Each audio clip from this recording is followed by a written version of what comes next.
Please try again.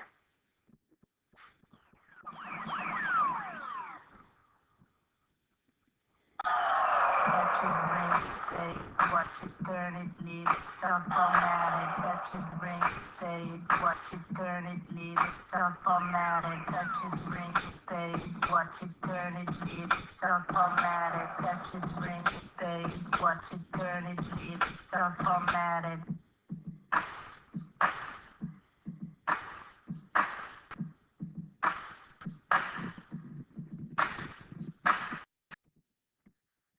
Hey, welcome back, guys. So, in the second part of this lesson, we're going to talk specifically about how we have several formulas that allow us to determine interest rate, principal, time, and to kind of get us started. What I want to make sure we remember is when we're looking at percentages, how to take these percentages and convert them so that we're talking apples to apples. So we need to either have them all in fraction or all in decimal. And by the way, if you didn't notice, the learning target is I can compute simple interest using the interest formulas. Okay, so let's just look at this here. So I have First State Bank at 4.25%. Well, now it's not so hard because in my head I know 1/4% is 0.25. All right, so 4.25. Now I got to compare 4.25 to 4.22, which is higher. Well, you guessed it, 4.25. So City Trust would be on the low end. Okay. Well, if I compare 4.25 and 4.22 to 4.3, well, Land Savings Bank is on the high end. Okay, so that would go first, that would go second, that would go third. Now we just kind of need to know what 3/8 is. 3/8. So obviously, I'm not going to do it in my head. I will use a calculator. And I'm going to ask you to do the same thing right now. Go ahead and use it. So did you use your calculator? Well, if you did, you would know that 4 3/8 is equal to 0.0437. So there's our winner, okay? So our highest is East Savings Bank. Our second highest is Land Savings Bank. And our lowest is John City's Trust with 4.22. Now, we didn't read the question, so let's do that now. Grace wants to deposit $5,000 in a CD for a period of 2 years. She's comparing interest rates quoted by 3 banks on one online bank. Write the interest rates in ascending order. From which bank will she pay the highest, pays the highest interest, and for which will she have the lowest? So, clearly when you're comparing different financial products on what's going to give you the most money when you invest or save your money, you want to go with the investment that is going to, give you a little bit of higher of a yield, and understand that there may be some restrictions on your ability to touch your money. But it seems like a trade-off that most people are willing to make in order to get the highest amount of money back. Okay, so let's jump into some problems here. All right, so before we jump into these problems, let's take a look at some math concepts that we want to make sure that you guys are good with. And his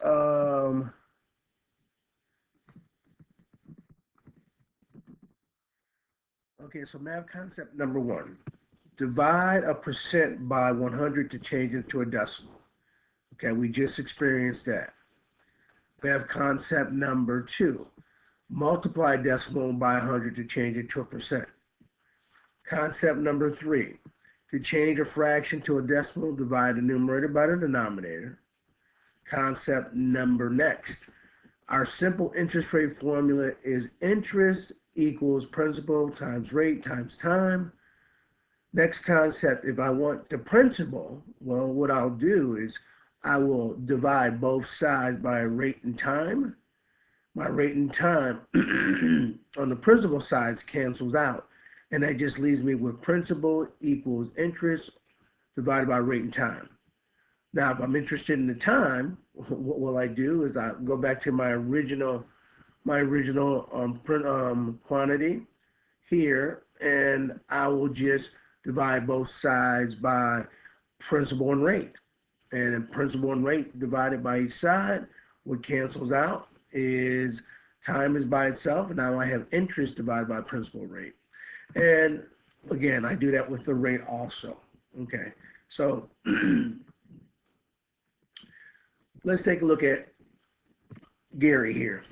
So Gary deposits 3,700 in an account that pays 2.15 simple interest. He keeps the money in the account for 3 years, but doesn't make any deposits or withdrawals. How much interest will he receive after the third year? Our principal is, you got it. Our rate is this. Our time is this. Question is, if I take two, we know our interest. If I take my rate and I've divided by 100, what should I get? All right. And then once I've done that, and I divide that or multiply that by 3 years, what will I get? $238.65. And so the answer should be written up as after 3 years, Gary receives 238.65 interest. Okay. And our next problem. What simple interest rate to the nearest tenth is needed to go from $15,000 to $30,000 in 8 years? So we're going to double. So when 15 doubles, it becomes 30,000. This means the account will earn how much interest? Okay.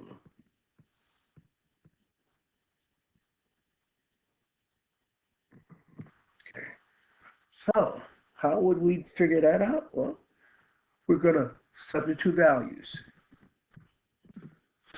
So when I substitute my values, in place of interest, I put 15,000. Principal, um, my principal times 8, and the simple interest rate would be $12,500. Or excuse me, the simple interest rate would be 12.5%. Okay, let's look at the exercise. All right, in this exercise, we're tasked with how much simple interest would 15,000 earn in 11 months at an interest rate of 3.75%. Well, what are we doing here? Okay, so we start with our 1,500, and we have to take 11 months, divide that by 12, and that will give us 0.9166667. Okay. Finally, we'll take the interest rate and turn that into a decimal. That gives us 0.0375. Then we're going to take the principal that we started with, multiply that by the decimal that we got for time, and then multiply that by our rate. And we get $51.56 is earned after 11 months if our principal starting was $15,000 or $1,500. Let's go to our next example. In our next example, we have Jesse. He thinks the cost is going to be $300,000 to send his newborn to a college. Now he has 18 years to get ready for that. He's going to start with 65,000 in an account, and he wants to know to the nearest percentage, what rate will allow 65,000 to grow to 300,000. So we will utilize what we know in that the rate is determined by taking our interest divided by our principal and our time, and just plug in the values that we know. The interest that he wants to earn is 300,000. Principal he starts with is 65,000. He has 18 years to work. We take our numerator divided by our denominator, and we get a decimal. So if we want that percentage, we multiply that percentage by 100. So my percentage is 25.64% interest he would have to have an account in order to move the way he wants to move. We take a look at our next example. How much principal would you have to deposit to earn 700? And simple interest at 1.5 years at a rate of 0.04%. Again, we reset our equation. Principal equals our interest divided by our rate and our time. 700 is our interest, 0.04 is our rate, 1.5 is our time. It's going to generate this number. And what it means is to earn $700 in interest, our principal must be $11,666.67. Next example, Dylan has a banking account, pays 3.2%. His balance is $1,766. How long will it take for that amount to grow to $2,000? What we do is, okay, look at, guys, in question 4, we found the rate. In question 5, we found the principal. In question 6, we're looking for time. We're just rewriting the equation. So my interest, okay, how much am I? Well, this is what I'm ending with. This is what I'm starting with. So my interest is $234. That can be a bit tricky. So you got to really read the question. My principal, there it is. My rate, there it is. I take 234, I divide by 56.512, and here I am, the time.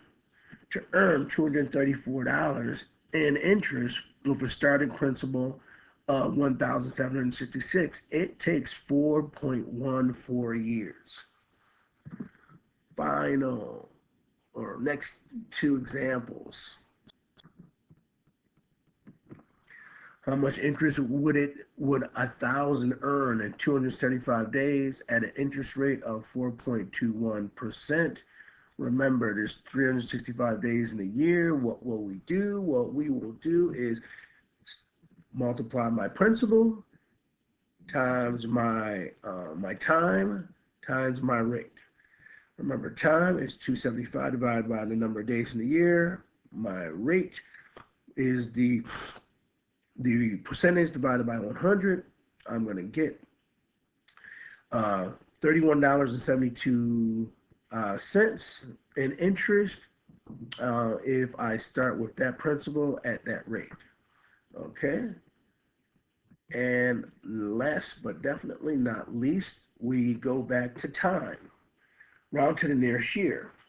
What's my interest? 5,000. What's my principal?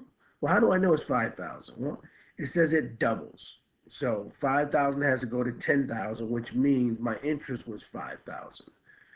What's my principal? 5,000. What's my rate? 0.056. Numerator divided by denominator gives us 17.86 years in order to double his investment at 5.6. Okay, this video ran just a tad longer than I'm accustomed to, but I trust that you were able to take care of your work. I am hoping to be back into the school on Tuesday, but I am clearly not feeling 100% today. So I hope you guys take care of your business, get prepared for the review session on Tuesday. And our next unit check-in, it will be on Wednesday. Okay, take care, guys.